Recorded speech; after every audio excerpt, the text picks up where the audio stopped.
So my concern this week is really this attack that we're seeing on DEI and the work that's been done that's in potential danger, the people who are doing this great work that are losing their jobs.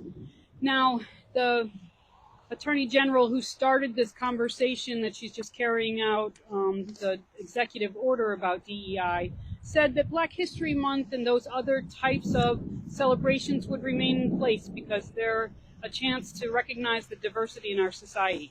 So in that nature, usually I'm up here supporting a woman in history because I think that needs to be lifted up just as much.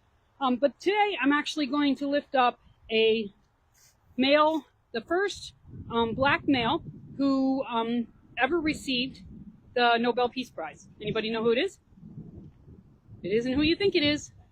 So it's not Martin Luther King. He was the second Black male who received the Nobel Prize. This was Ralph Bunche. And in 1950, he won the first prize, the prize for the work that he did to legislate peace between Israel and the Palestinians. So clearly that was a job that's a continuing job, and it wasn't complete, but he did a lot of great work in that department. And the other thing, that he was foundational in getting the UN started in the beginning and was a very deep and devoted partner with one of my favorite women in history, Eleanor Roosevelt.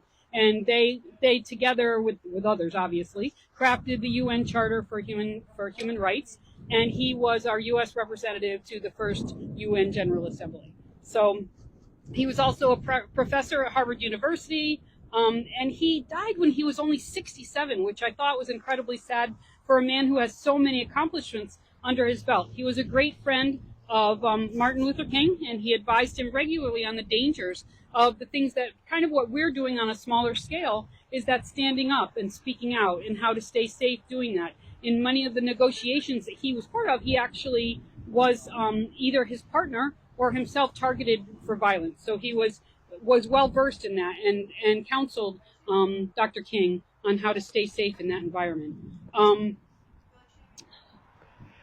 And the favorite quote I found by him was, "Human rights are essential to peace."